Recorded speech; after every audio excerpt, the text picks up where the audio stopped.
am so excited about this video. Today I am going to be reading my very good friend's book. So wonderful. Pierre the Parrot's Guide to Paris. This book is so beautiful. It is so well done. It is so thoughtful. That just everything about it is fantastic. I thoroughly enjoyed it, and I hope you enjoy hearing me read it. I will say that I had to look up a number of pronunciations because this does have a lot of lingo that is in the area that I was unfamiliar with or that I had seen in written form but I had never heard pronounced. So hopefully I will do this beautiful book justice. I am going to be linking all the information below in the description, so please check this wonderful book out.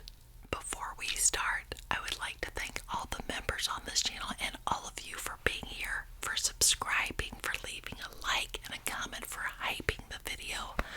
That means so much to me. Without further ado, please sit back, and relax and enjoy this wonderful, wonderful book. Alright everybody, I'm going to go ahead and read a page and show you the beautiful illustrations. I'm reading to you Pierre the Parrot's Guide to Paris by Adam and Lauren Ringhof. Bonjour, that means good morning in French. My name is Pierre, a real parrot living in Paris, France. Did you know Paris really has parrots living in its parks and gardens? I live in Luxembourg Gardens, one of the most beautiful and beloved gardens in all of Paris. That is precious. Look at that. The illustrations are just gorgeous.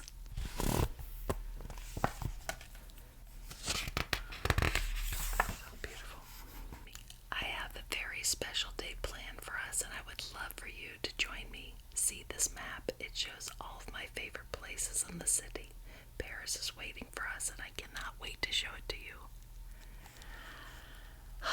What a great look at this map. Pierre is going to show us all of these locations in the book. It's beautiful. It's wonderful. Our first stop is the Sorbonne, one of the oldest and most famous universities in the world. For hundreds of years, some of the greatest minds in history have studied here. Many of them changed the world forever. Let's go inside. Look at that adorable illustration. So beautiful. So wonderful. This is the laboratory of Marie Curie, one of the greatest scientists who ever lived. She was the first woman in France to earn a doctoral degree and the first woman professor to teach at the Sorbonne.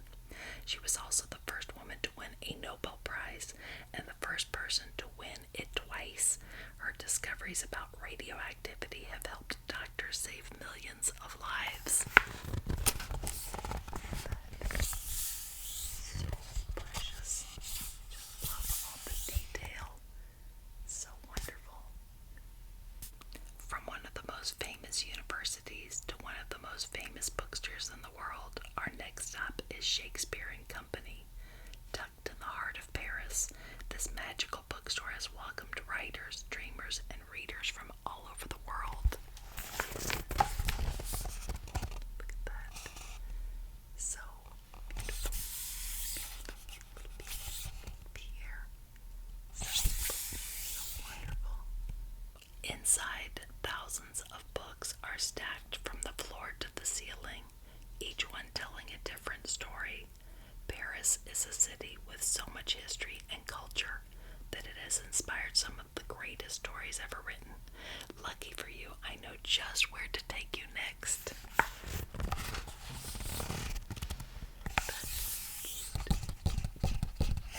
So precious.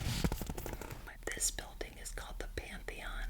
Inside this beautiful building are some of the most honored people in French history. These men and women gave so much to their country that France built this monument so none of them would ever be forgotten.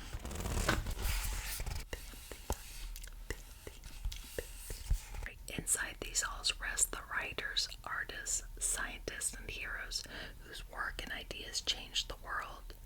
Leaving flowers behind is a great way to honor and remember them. Paris has been honoring its people and places for a very long time.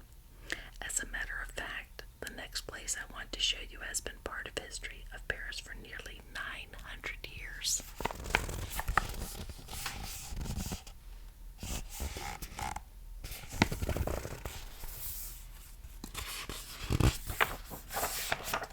This is Notre Dame Cathedral. For hundreds of years, kings have been crowned here, and people have gathered to celebrate, to mourn, and to give thanks.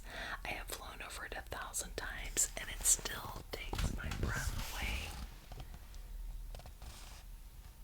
Notre Dame, Notre Dame, Notre Dame, Notre Dame. Notre Dame is the heart of Paris. Inside, the stone pillars reach so high, it is hard to see where the ceiling ends and the sky begins. These bricks have witnessed so much history. If they could talk, what would they say? How long do you think it took to make those incredible stained glass windows? Some places are so breathtaking, all you can do is stare in amazement.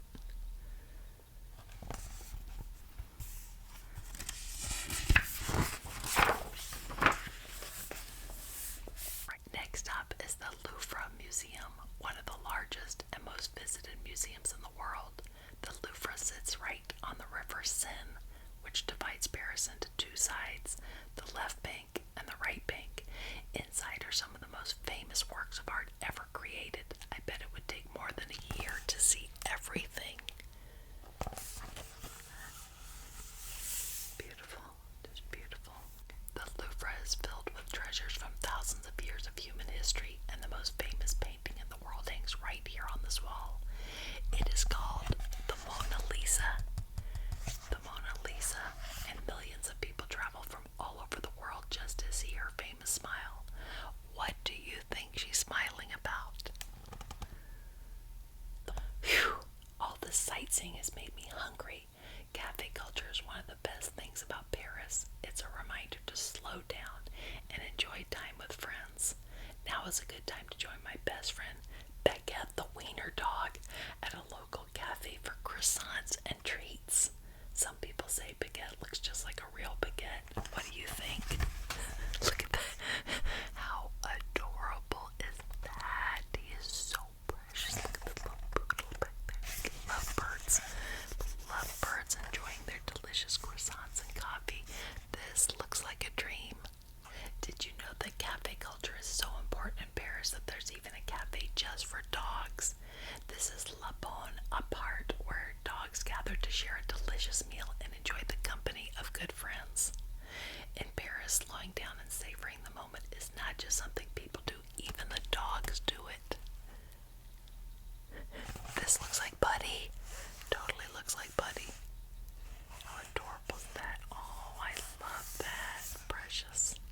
Now that we have full bellies, it's time for some shopping. There's no better place to shop than along the Champs-Élysées, one of its most famous streets in Paris, lined with beautiful stores and cafes. This grand avenue stretches over a mile throughout the heart of Paris. At the very end is one of the most recognizable monuments in the world, and we are headed straight for it.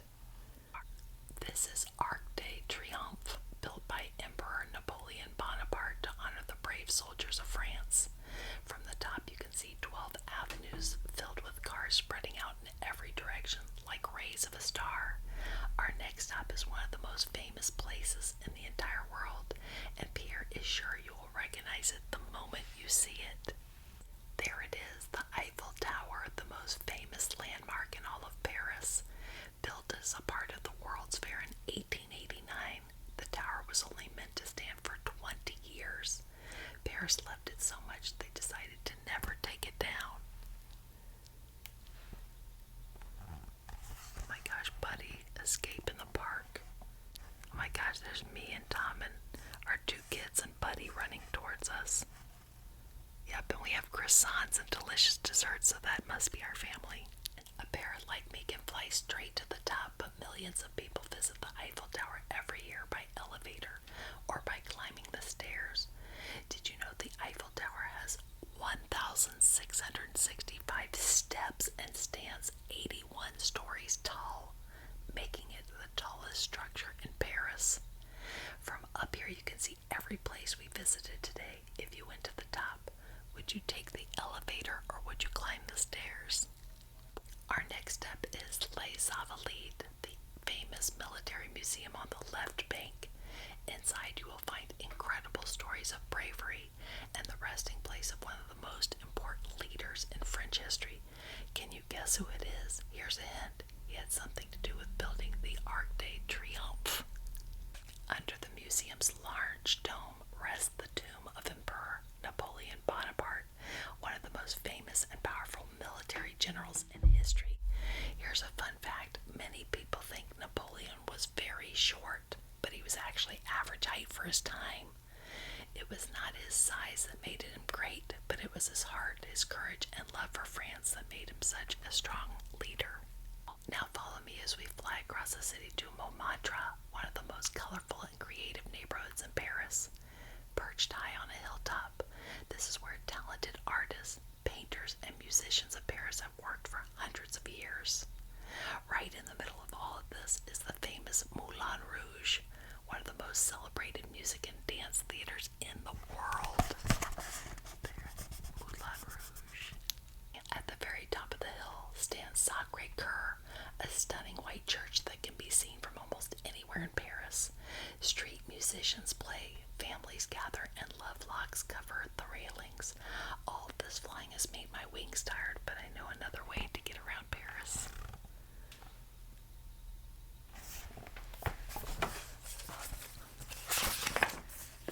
It's getting late and we need to get to the other side of the city quickly. Welcome to the Paris Metro. Opened in 1900, this famous underground train system has over 300 stations and can take you anywhere in the city. Some stations are so beautifully decorated they feel like museums all on their own. Look at all the faces on our train. Where is everyone going? Are they going to a museum, to dinner, to work?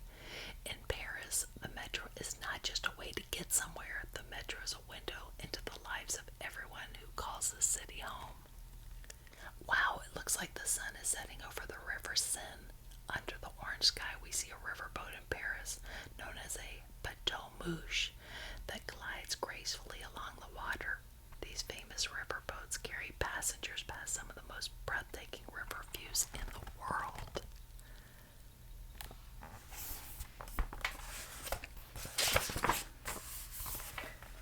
Magnifique! Look at that beautiful sky as we float down the river. If there was ever a moment for a selfie, this is it. France is known all over the world for its amazing food and its legendary chefs. Tonight we are having creamy French onion soup and escargot. Did you know escargot is actually snails? Would you ever try one? As we end our tour, the Eiffel Tower comes alive with thousands of sparkling lights. We are in for a treat. The sky is bursting with fireworks. This might be why Paris has the nickname City of Light. I had so much fun showing you some of my favorite sights today. As we say in Paris, au revoir until we meet again. I hope you all enjoyed this as much as I did. This is such a cozy book. I hope you guys can bookmark this little video for when you want to take it easy and have a wonderful, beautiful book read to you. Remember to take a look at Adam and Lauren Ringhof's book, Pierre the Parrot's Guide to Paris. It is such a wonderful keepsake. I truly just, I love it so much. Such a wonderful, hearty, beautiful book. I really hope you all have a super great weekend. Remember to check me out on my snack plate and other videos. And remember, if you're so inclined to click on the join or the membership button, you now have access to over 50 videos. I really had a great time, and I can't wait to see you again.